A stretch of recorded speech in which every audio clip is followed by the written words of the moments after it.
সম্মানিত দর্শক এবং শ্রোতাবৃন্দ, আমি ডক্টর আবুল কাশেম মোহাম্মদ মাহবুবুল্লাহ যশোরী বাংলাদেশি সেবা পার্টির পক্ষ থেকে আপনাদের সকলকে জানাই আসসালামু আলাইকুম ওয়া রাহমাতুল্লাহ।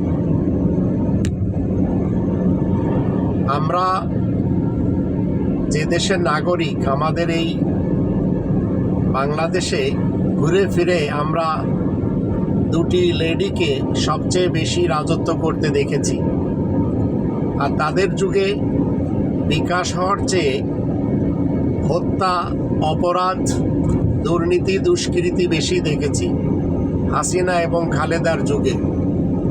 গ্রেনেড হামলা বলেন, 63টি জেলাতে বোমা বিস্ফোরণ বলেন, পিলখানার ঘটনা, শ্যাপলা চত্বরের ঘটনা, হলি আর্টিজারের ঘটনা, এগুলি জাতি দেখেছে। এখন দরকার আপনারা বাংলাদেশি সেবা পার্টিকে আনেন।